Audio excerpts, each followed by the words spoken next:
Hi viewers, welcome to our channel. ప్రస్తుతం మనతో పాటు సీనియర్ జర్నలిస్ట్ దాము బాలసన్న వారితో మాట్లాడదాం. నమస్కారం సార్. నమస్తే. సార్, చంద్రబాబు గారిని చంపేస్తాం అని బెదిరిస్తున్నారని చెప్పేసి టీడీపీ నేతలు కంప్లైంట్ చేయడం అని చూస్తున్నాం సార్ వైసీపీ నేతల పైన.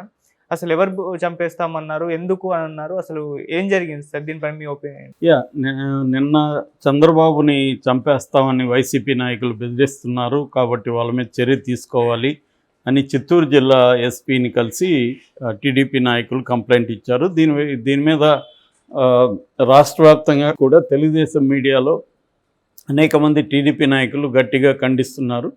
అసలు ఏం జరిగింది అనేది చూసినప్పుడు సాక్షి టీవీ ఛానల్లో ఒక లైవ్ డిబేట్ జరుగుతున్నప్పుడు నాగార్జున యాదవ్, ఆయన వైసీపీ అధికార ప్రతినిధి, తర్వాత education and welfare infrastructure limited దీనికి కూడా కార్పొరేషన్ చైర్మన్గా కూడా ఆయన ఉన్నాడు. సో తను ఏం మాట్లాడాడంటే, తను కాంటెక్స్ట్ ఏంటంటే చిత్తూరు జిల్లాలో ఎర్రచందనం స్మగ్లింగ్ మీద ఈ మధ్య పవన్ కళ్యాణ్, ఆయన అటవీ శాఖ మంత్రి, ఆయన కిందకు వస్తుంది ఇది. అందుకని ఆయన వైసీపీ వాళ్ళ మీద ఆరోపణలు కొమ్మిచ్చాడు. ముఖ్యంగా పెద్దిరెడ్డి, మిథున్ రెడ్డి మీద ఆరోపణలు చేశాడు. పెద్ద ఎత్తున నేపాల్కి తరలిస్తున్నారు మిథున్ రెడ్డి, పెద్దిరెడ్డి రామచంద్రారెడ్డి అని. దానికి పెద్దిరెడ్డి కూడా ఛాలెంజ్ విసిరాడు. నీకు దమ్ము ఉంటే మొత్తం నీ అధికారం ఉంది కదా, నీ శాఖ ఉంది కదా, నిరూపించలేకపోతే సారీ చెప్పు అని. మామూలుగా ఇవన్నీ ఎప్పుడూ జరిగేవే. ప్రతి ప్రభుత్వము ప్రతిపక్షాన్ని విమర్శిస్తూ ఉంటారు, నిరూపించేది అనేది ఎవడు చేయడు. కానీ ఇది ఆ కాంటెక్స్ట్లో చర్చ జరుగుతుంది. ఇప్పుడు కూడా జరుగుతుంది అని నాగార్జున యాదవ్ ఏం చెప్పాడంటే, ఇప్పుడు కూడా పీలేరులో ఎలమంద దగ్గర కొన్ని దొంగలు వదిలేసిపోయారు, మీ పరిపాలన వచ్చినాక కూడా స్మగ్లింగ్ జరుగుతుంది, దీన్ని ఆపారా మీరు? గతంలో 2014-19లో పెద్ద ఎత్తున జరగలేదా? అప్పుడు మీరు ఆపారా? ఓన్లీ కూలీలను మాత్రం చంపారు. ఈ కాంటెక్స్ట్ మాట్లాడుతూ చంద్రబాబుని అప్పుడు అలిపిరి దగ్గర వెంకటేశ్వర స్వామి వదిలేశాడు, ఈసారి వదలడు అనే కామెంట్ చేశాడు. దాన్ని ఖచ్చితంగా అతను కూడా, అక్కడున్న యాంకర్ కూడా గట్టిగా ఖండించాడు. ఇట్లాంటి వ్యాఖ్యలు చేయకండి మీరని గట్టిగానే ఖండించాడు. సో ఇది బేసిక్గా జరిగింది. ఖచ్చితంగా నాగార్జున యాదవ్ వ్యాఖ్యల్ని ఖండించాల్సిన అవసరం ఉంది. ఎందుకంటే చంద్రబాబుని ఆయన నేను చంపేస్తామను, వైసీపీ చంపేస్తామని అనలేదు, కానీ వెంకటేశ్వర స్వామి వదిలేశాడు, ఈసారి వదలడంటే అర్థమేమి? ఈసారి చంద్రబాబు చనిపోతాడనే కదా. సో ఇది వ్యాఖ్యానించడం కరెక్ట్ కాదు. గతంలో జగన్ మీద కూడా తెలుగుదేశం వాళ్ళు కూడా ఇలాగే వ్యాఖ్యానించే సందర్భాలు ఉన్నాయి. సో అది చేశారు కాబట్టి మేము ఇప్పుడు చంద్రబాబుని చనిపోవాలని కోరుకుంటున్నాం అన్నట్టుగా మాట్లాడడం కరెక్ట్ కాదు. ఎందుకంటే ఏదన్నా ఇష్యూ బేస్డ్గా చర్చించాలి. దాని మీద నిజంగా ఎర్రచందనం జరుగుతుంటే వీళ్ళ దగ్గర ఇన్ఫర్మేషన్ ఉంటే దాన్ని పెట్టుకొని మాట్లాడచ్చు. జరుగుతుంది అనడం వరకు కరెక్టే. నేను ఇప్పుడు గత 20 ఏళ్ళ నుంచి నేను చూస్తున్నాను, 20-30 ఏళ్ళ నుంచి.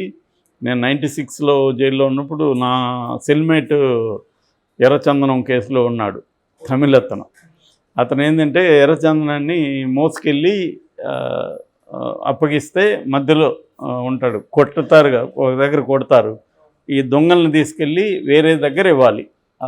ఇచ్చే కార్యక్రమం ఇతను కండక్ట్ చేసేవాడు. సో కేవలం వాళ్ళు ఇచ్చే కూలీకి అతను వర్క్ చేసేవాడు. ఇలాంటి కూలీలనే చంద్రబాబు 20 మంది పైన చంపించేశాడు ఆ మధ్య తమిళోళ్ళని లాస్ట్ టర్మ్. నిజానికి కూలీలను కాదు చంపించాల్సింది, పట్టుకోవాల్సింది. కానీ ఎవరిని? దీని వెనకున్న స్మగ్లర్స్ ఎవరు? రాజకీయ నాయకులు అండలేకుండా స్మగ్లర్స్ ఎవరు లేరు. పుష్పలో నిజానికి అదంతా కరెక్ట్గా చూపించారు. పుష్ప 1లో రాజకీయ నాయకులు లేకుండా ఎవరు చేయరు. నేను అరెస్ట్ అయినప్పుడు కూడా ఒక ఎస్పీ ఉండేవాడు, చాలా సిన్సియర్ అని పేరు ఆయనకి. కానీ ఆయన ట్రాన్స్ఫర్ అయినాక తెలిసింది ఆయన భాగవతం. ఆయన ఇక్కడ హైదరాబాద్లో ఇల్లు కడితే కూడా మొత్తం ఆ ఎర్రచందనం వుడ్డే వచ్చిందని చెప్పేవాళ్ళు. సో అలాగా రాజకీయ నాయకులు అండలేకుండా స్మగ్లింగే కాదు, ఏ ఇల్లీగల్ యాక్టివిటీ జరగదు. రాజకీయ నాయకులు, పోలీసులు వీళ్ళిద్దరు కుమ్మక్కు అవ్వకుండా నేరం అనేది జరగదు. ఎక్కడ పెద్ద స్థాయిలో నేరం జరుగుతుందంటే ఖచ్చితంగా ఈ 2 వర్గాల హ్యాండ్ అనేది ఉంటుంది. ఇప్పుడు సింపుల్ లెక్క ఏంటంటే, ఎలక్షన్లలో ఇంతంత డబ్బులు ఎలా పెడుతున్నారు వీళ్ళు? మళ్ళీ అక్రమ మార్గాల్లో సంపాదించాలి కదా. ఎక్కడి నుంచి సంపాదిస్తారు? రకరకాల పద్ధతులు, ఎక్కడ ఏ వనరులు ఉంటే ఆ వనరులను కొల్లగొట్టడం ద్వారానే రాజకీయ నాయకులు సంపాదిస్తారు. అది ల్యాండ్ కావచ్చు, ఇసుక కావచ్చు, మద్యం కావచ్చు, లేకపోతే కాంట్రాక్టులు కావచ్చు, ఎర్రచందనం కావచ్చు, ఏదైనా కావచ్చు. కాదేది అవినీతికి అనర్హం అన్నట్టుగా ఏదైనా అవినీతి అక్కడ డబ్బులు ఉంది అనుకున్నప్పుడు దాంట్లోకి వీళ్ళు ఎంటర్ అవుతారు. సో రాజకీయ నాయకులు లేకుండా క్రైమ్ అనేది పెద్ద స్థాయిలో క్రైమ్ అనేది ఎక్కడా జరగదు. పెద్ద స్థాయిలో ఇటువంటి ముఖ్యంగా ఆర్థిక నేరాలు కానీ ఇటువంటివి జరగవు అసలు. సో ఎర్రచందనం కూడా అదే పరిస్థితి. ఎర్రచందనం ఒక్క రాజకీయ నాయక పార్టీ అని చెప్పలేము, అది మల్టిపుల్గా ఉంటుంది. నేషనల్ లెవెల్లో బీజేపీ వాళ్ళ రోల్ కూడా దాంట్లో బలంగా ఉందన్న విమర్శలు ఉన్నాయి. అది లేకుండా అది నేషనల్ లెవెల్లో దేశ సరిహద్దులు దాటి వెళ్తుంది కదా, చైనాకి వెళ్తుంది, ఇటు నేపాల్కి వెళ్తుంది, ఎట్లా వెళ్తుంది అది? సో క్లియర్గా రాజకీయ నాయకుల హ్యాండ్ ఉంటుంది, పై స్థాయి పోలీసుల హ్యాండ్ ఉంటుంది, వాళ్ళకి మల్టీ బిలియన్ ట్రేడ్ అది. సో దాన్ని లీగలైజ్ చేసి చేయగలిగితే కొంతవరకు చేయొచ్చు. అది ఎవరు కూడా పట్టించుకోవట్లేదు, ఎందుకంటే అందరికి కూడా అది ఆదాయం ఇస్తుంది. కాబట్టి ఎవరినో కింది స్థాయి వాళ్ళని చంపేయడము, లేకపోతే అరెస్టులు చేయడము, వాళ్ళని బాధ పెట్టడం తప్ప పై స్థాయి వాళ్ళని ఎవరు వీళ్ళు ఇప్పటివరకు ఎవరు పట్టుకోలేదు. తెలుగుదేశం ప్రభుత్వంలో జరుగుతుంది, పవన్ కళ్యాణ్ అటవీ శాఖ మంత్రిగా ఉన్న జరుగుతుంది. పవన్ కళ్యాణ్ కూడా ఆ లాబీని ఏం కదిలించలేడు. ఒకవేళ కదిలించాలని సిన్సియర్గా అనుకున్నా కూడా ఆ లాబీని కదిలించాడు. ఆ మధ్య కూడా ఇక్కడ ఎవరో చెప్తున్నారు, బీఆర్ఎస్ నాయకుడు మెడికల్ మాఫియా అని కేసీఆర్ కూడా ఏం చేయలేడని వాళ్ళ నాయకుడే చెప్తున్నాడు ఒక ఆయన. అది బాగా వైరల్ అయింది. అట్లాగే ఇవన్నీ ఏంటంటే ఆర్గనైజ్డ్ మాఫియాస్ ఉంటారు. ఆర్గనైజ్డ్ మాఫియాల్ని ఏ ఒక్క రాజకీయ నాయకుడు ఒక పార్టీనో ఏం చేయలేరు. ఇది దాని వేర్లు దేశవ్యాప్తంగా విస్తరించి ఉంటాయి, సెంట్రల్ లెవెల్లో ఉంటుంది. సో అంత ఈజీ కాదు ఆర్గనైజ్డ్ మాఫియాల్ని చేయడం. కింది స్థాయిలో ఎవరినో చంపేయడం, ఎన్కౌంటర్లు చేసేయడం, యోగి చేసినట్టు వాటిని చూసి మనం ఏదో వీళ్ళు హీరోలు అనుకుంటున్నారు. కానీ పై స్థాయిలో వీళ్ళు ఎవరు వాళ్ళ హెయిర్ కూడా టచ్ చేయలేరు. కాబట్టి ఎర్రచందనం అనేది జరుగుతుంటుంది.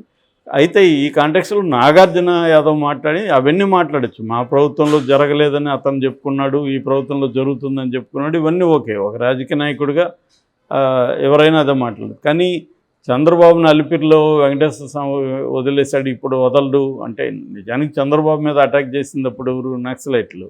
అప్పట్లో సిపిఐఎంఎల్ పీపుల్స్ వార్ ఆ పార్టీ పేరు. సో వాళ్ళు అటాక్ చేశారు. వాళ్ళ అక్కడ కెమెరా ఫ్లాష్ అంటారు దాన్ని. అది కెమెరా ఫ్లాష్ ద్వారా క్లేమోర్ మైన్స్ని యాక్టివేట్ చేయడంలో ఫెయిల్ అయింది. సో అది అనుకోకుండా జరిగింది కాబట్టి వెంకటేశ్వర స్వామి కాపాడాడనేది అక్కడ అనుకుంటారు. జరుగుంటే దాన్ని వెంకటేశ్వర స్వామి కూడా కాపాడలేకపోయాడని చెప్పచ్చు. ఏదేమైనా వాళ్ళ ఫెయిల్యూర్ వల్ల సేవ్ అయ్యాడు చంద్రబాబు. దానివల్ల ఆయన త్వరగా కూడా సింపతిని క్యాష్ చేసుకుందామని 6 నెలలకు ముందు ఎలక్షన్లకు కూడా వెళ్ళాడు, కానీ అది వర్కౌట్ అవ్వలేదు. రాజశేఖర రెడ్డి గెలిచాడు ఆ టైంలో. సో నిజానికి పీపుల్స్ వార్ చేసింది కూడా రాంగ్ అది. ఎందుకంటే ఒక ముఖ్యమంత్రుల్ని చంపడం అనేది రాంగ్ స్టెప్. దానివల్ల పీపుల్స్ వారికి కూడా పెద్ద దెబ్బ తగిలింది. అంటే ఉద్యమాలకు ఎప్పుడు రెవెంజ్ ఉండకూడదు అనేది చెప్తారు, కానీ ఒక్కోసారి వాళ్ళు ఫాలో అవ్వరు. ఎల్టీటీ కూడా రాజీవ్ గాంధీని చంపడం వల్ల కంప్లీట్ మటాష్ అయిపోయింది. అది పెద్ద తప్పు, ఎల్టీటీ చేసిన పెద్ద తప్పు. ఎందుకంటే ఒక ఇంత పెద్ద దేశ ప్రధానిని చంపితే దేశం ఎందుకు గమ్మున ఉంటుంది? తొక్కేస్తారు కదా. అది ఉండేది శ్రీలంకే చిన్నది, అందులో జాఫ్నా మరీ చిన్నది. ఆ జాఫ్నాలో వీళ్ళ సైన్యం ఎంత. సో ఇవేవి లేకుండా ఒక రివెంజ్ మోడ్లోకి వెళ్ళారు. సో ఆ రివెంజ్ మోడ్లోకి ఉద్యమాలు వెళ్ళకూడదు, అది తప్పు అయింది. ఇక్కడ చంద్రబాబుని అటాక్ చేయడం కూడా రాంగే. చంద్రబాబు ఎంత నష్టం ఉద్యమానికి చేస్తున్నా ఆ స్థాయిలో వెళ్ళకూడదు, కానీ అది వెళ్ళారు, జరిగింది. దాన్ని నాగార్జున చెప్పి మళ్ళీ ఆయన ఇది చేస్తుంటే ఖచ్చితంగా తెలుగుదేశం వాళ్ళ ఆందోళనలో అర్థం ఉంది. వాళ్ళు దాన్ని ఖచ్చితంగా వాళ్ళు ఇంకొంత ట్విస్ట్ అయితే చేసి వీళ్ళే చంపుతారని, వాళ్ళు చంపుతామని అతను కూడా చెప్పలేదు. ఈసారి కాపాడ్డంటే ఈసారి ఎవరో చేస్తారని. గతంలో గంగిరెడ్డి లాంటి వాళ్ళు కూడా అటాక్ చేస్తాం, స్మగ్లర్ గంగిరెడ్డి అటాక్ చేస్తూ ఉన్నారు. ఆ తర్వాత అతను అరెస్ట్ చేయడం ఇవన్నీ జరిగాయి. సో ఏదేమైనా స్మగ్లింగ్ని అయితే ఎవరు అరికట్టే పరిస్థితిలో లేరు. అది ఖచ్చితంగా కంటిన్యూ అవుతూనే ఉంటుంది. నేను 30 ఏళ్ళ నుంచి చూస్తున్నా, అది ఇప్పటికి కూడా జరుగుతూనే ఉంటుంది. Okay sir, thank you so much sir.